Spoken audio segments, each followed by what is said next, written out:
40 வயசுல ஒரு காதல் வரும்ல, அத பத்தி கவிஞர் இளங்கோ கிருஷ்ணன் 40களின் காதல் அப்படின்னு ஒரு கவிதை எழுதியிருக்காரு. ஒரு இயல்பான வானிலையில் நாம் பேசத் தொடங்கினோம். உன் வானில் மேகங்களும் இல்லை, என் பூமியில் வெற்றியும் இல்லை.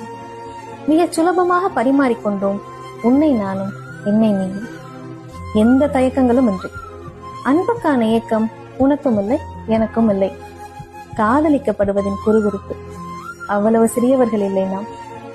காமத்தின் நிலம், வெடித்த தாபம் நிச்சயமாய் இருவருக்கும் இல்லை.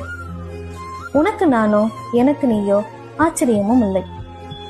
வசீகரிக்கும் வினோதமும் இல்லவே இல்லை. எதிர்பாலின கவர்ச்சி எத்தனை கிடந்தாயிற்று. உயிர்த்துளாவும் உன்மத்த தேடல், சுத்தமாய் நம்பிக்கையே இல்லை. உனக்கு மனைவி, எனக்கு கணவன், அவரவர் குழந்தைகள், அவரவர் குடும்பம், எதிலும் குறையில்லை. ஆனாலும் இப்படி ஒன்று இருக்கட்டும் விடு. பூர்ணிமையுரிய செவ்வரிக்கையன், கவிஞர் இளங்கோ கிருஷ்ணன்.